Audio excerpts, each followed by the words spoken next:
Your bank account is not money. I know that sounds wrong. I know it sounds like something a person says standing on a street corner with a sign. But stay with me for 60 seconds. Because by the time I finish this sentence, I am going to show you that the institution you trust with every dollar you have ever earned is operating on a definition of money that the Torah rejected 3,000 years ago. And the consequences of that rejection, playing out right now in 2026, are more dangerous for your financial future than anything your bank has ever warned you about. The Torah, the foundational text of the oldest continuously practiced religious and legal tradition in human history, does not use a word for money that means paper. It does not use a word for money that means a digital ledger entry. It does not use a word for money that means a government promise. The Torah uses the word kesef. Kesef means silver. In the language of the Torah, money and silver are the same word. Not similar concepts, not related ideas, the same word. And by the end of this video, you will understand the 3 specific reasons the Torah's definition is not ancient superstition. It is the most financially sophisticated, empirically validated, historically proven definition of money that has ever been articulated. And you will understand exactly why your bank account, measured against that definition, fails every single test. Let us start with the first reason. The first reason the Torah says silver is real money and your bank account is not is this. Real money must be scarce by nature, not by policy. This is the foundational property of money that has been understood by every serious monetary philosopher, from Aristotle to John Locke to Ludwig von Mises. Money only works as a store of value if it cannot be created at will. If any individual, institution, or government can manufacture more of it whenever they choose, it is not money. It is a token, a symbol, a promise dressed up in the language of money. Silver cannot be created. It exists in fixed, finite quantities in the Earth's crust. You can mine it, you can refine it, you can cast it into bars and coins, but you cannot manufacture silver from nothing. No central bank decision, no government decree, no printing press produces a single additional ounce of silver that was not already there. This is what the Torah understood. This is why the ancient world, across cultures that had no contact with each other, from the Mediterranean to Mesopotamia to the Indus Valley, independently arrived at silver and gold as the basis of money. Not because they communicated the idea to each other, because the logic is self-evident to any civilization sophisticated enough to develop trade. Money must be scarce by nature, not by policy. Now look at your bank account. The dollars sitting in your bank account are not scarce by nature. They are managed by policy. The Federal Reserve, a private institution created in 1913, has the legal authority to create as many dollars as it decides are necessary.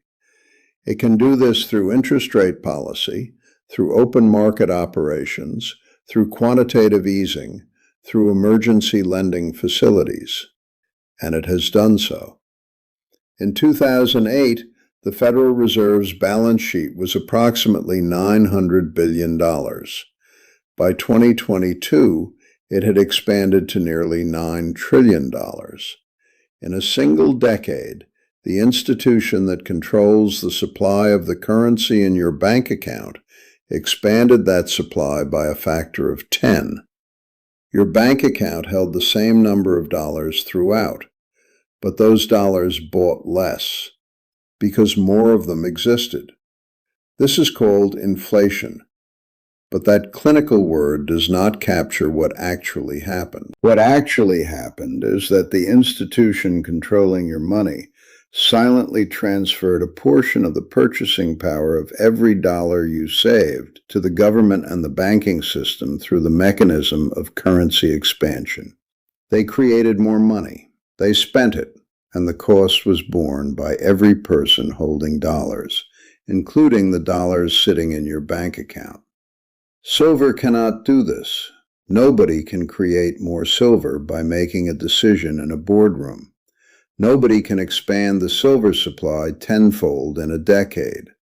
The Silver Institute confirmed the market is in a structural supply deficit for the 6th consecutive year in 2026, meaning the world cannot even produce enough silver to meet existing demand, let alone expand the supply to fund government spending. The Torah's definition of money, kesef, silver, passes the scarcity test with absolute certainty. Your bank account's definition of money, dollars created by central bank policy, fails it completely. That is the first reason. Now the second reason. The second reason the Torah says silver is real money and your bank account is not, is this. Real money must be a store of value across time, without requiring a functioning system to maintain that value. This is perhaps the most important property of money, and the one most thoroughly destroyed by the modern banking system. Real money should be worth roughly the same amount of real goods in 10 years as it is today, in 100 years, in 1,000 years. Not exactly the same. Real economic conditions change, but roughly, fundamentally, meaningfully the same.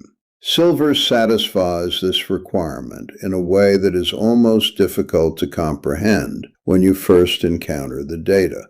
In ancient Rome, a Roman soldier was paid approximately 3 silver denarii per day. A denarius contained approximately 3.5 grams of silver.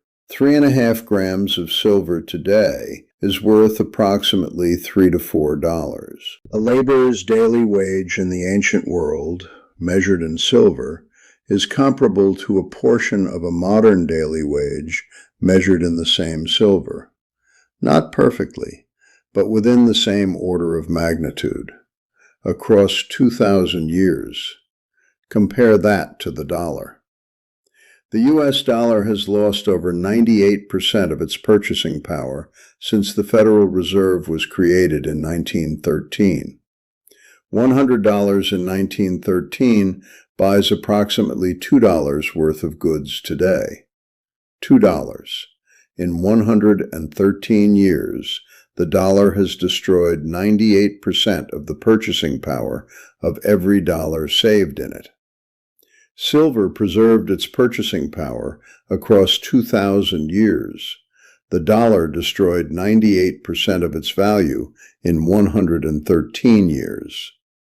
This is not a philosophical argument. This is arithmetic. Now look at your bank account specifically, because a bank account is not even the same as holding dollars under a mattress. It is significantly more vulnerable than that. When you hold physical dollars, you at least hold a tangible instrument.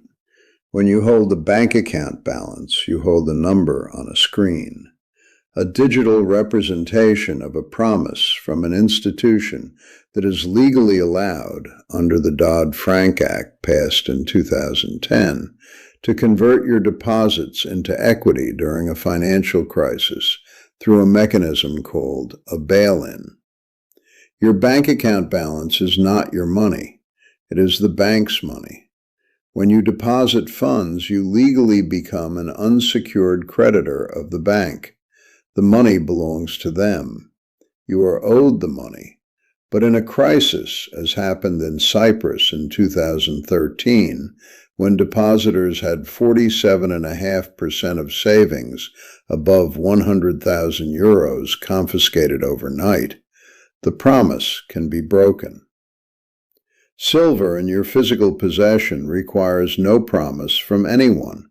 It requires no functioning bank, no solvent government, no operational payment system, no internet connection, no electricity. It simply exists. This is what the Torah's word for money, kesef, captures. Not just a medium of exchange, a store of value that exists independently of any system, any institution, any promise. Your bank account is a promise dressed up as money. Silver is money dressed up as nothing, because it needs no dressing. That is the second reason. Now let us talk about the third reason, and this one is the most confronting of the three. The third reason the Torah says silver is real money and your bank account is not, is this: real money must be honest. This requires some explanation. The Torah has extraordinarily detailed laws about honest weights and measures. Leviticus, Deuteronomy, and Proverbs all address this theme. The prohibition against dishonest weights, using one measure when buying and another when selling, deliberately manipulating the standard by which value is exchanged, is treated in the Torah not just as a commercial violation, but as a moral one, a spiritual one. A dishonest weight is an abomination. That is not language the Torah uses lightly. Why was the Torah so emphatic about this? Because the rabbis understood that money is the foundation of society's ability to cooperate. Every economic transaction, every trade, every contract, every promise of future payment rests on a shared understanding of what the unit of exchange actually represents. If that unit can be secretly debased, if a merchant can shave the edges of silver coins to collect metal while passing the coins at face value, or if a government can expand the money supply to inflate away its debts, then every economic relationship built on that unit of exchange is being conducted under false pretenses. The Torah calls this dishonest. Not just inefficient, not just suboptimal, dishonest. Now look at the modern monetary system.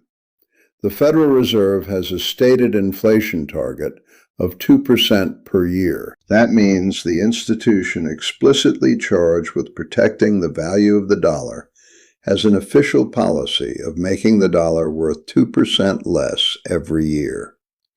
2% per year compounded over 30 years reduces the purchasing power of a dollar by approximately 45%. This is not a side effect of monetary policy. It is the stated goal. The institution managing your bank account's currency has officially committed to making that currency worth less every year. They do not hide this. They announce it at press conferences. They call it price stability. The Torah calls it a dishonest weight, because the measure you save with today is not the measure you will spend with tomorrow. The unit of value is being secretly, systematically, officially reduced while you hold it. Silver cannot do this. Silver is honest by nature. An ounce of silver weighed against honest scales is an ounce of silver. It was an ounce of silver when Moses received the Torah at Sinai. It will be an ounce of silver when the last nation on earth finally acknowledges that every fiat currency experiment in history has ended the same way. The honesty of silver is not a feature someone added to it. It is inherent in its physical nature. You cannot print more silver. You cannot reduce the silver content of physical silver without physically doing it in a way anyone can detect by weighing the metal. You cannot expand the silver supply by 10 times in a decade through a boardroom decision. Silver is honest because it is physical. Your bank account is dishonest not because the bankers are necessarily evil people. It is dishonest because the system it operates within is structurally committed to the gradual, systematic reduction of the value of every unit it issues. That is the Torah's definition of a dishonest weight. And the Torah's warning about dishonest weights is not merely moral, it is practical. Civilizations built on dishonest weights collapse. Rome debased its silver denarius for centuries, then it collapsed. Weimar Germany printed its currency into worthlessness, then it produced conditions that led to the darkest chapter in human history. Every hyperinflation in modern history, Zimbabwe, Venezuela, Argentina, Lebanon, followed the same pattern. A government or central bank with the power to create money at will, facing pressures that made restraint politically impossible, printed until the currency became worthless. The Torah saw this pattern 3,000 years ago. Not in those exact nations, not with those exact currencies, but in the fundamental human tendency to reach for the printing mechanism when the alternative, honest money and honest weights, demanded a discipline that power rarely imposes on itself.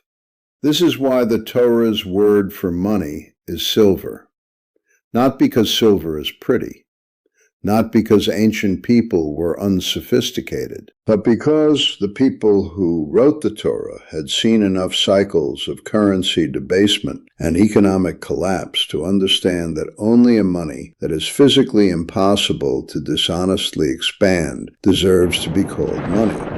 Now let me bring all three reasons together in the context of 2026, because this is not just theology. This is the most urgent financial reality of the current moment.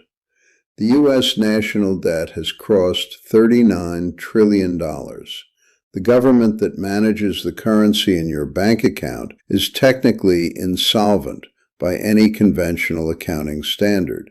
Its debts cannot be repaid in honest money. They can only be managed through inflation, through the gradual debasement of the currency, which is the ancient dishonest weight wearing a modern central banking suit. Silver is in a structural supply deficit for the 6th consecutive year. The world is consuming more silver than it produces. Germany just removed silver from its own coins because it has become too scarce and too valuable. J.P. Morgan projects silver to average $81 per ounce in 2026. The De Beer Group projects $200 per ounce by end of 2026. Iran is charging yuan tolls on Strait of Hormuz oil shipments, cracking the petrodollar system that has kept dollar demand artificially elevated for 50 years. When that system cracks further, the dollar loses one of the primary mechanisms that has allowed it to delay the consequences of 50 years of monetary dishonesty. The Torah's three criteria for real money, scarcity by nature, store of value across time, and honesty of measure, are being validated in real time by the current macro environment. Silver satisfies all three. It has always satisfied all three. Your bank account fails all three. It always has. The question has never been whether the Torah was right. The question has always been how long it would take for the modern financial system to prove it. We are living inside the proof right now. 3,000 years ago, the most financially sophisticated legal tradition in human history looked at silver and said, "This is money." They were right then, they are right now. This is the Bullion Rabbi. Stay sharp, stay informed, and protect what is yours.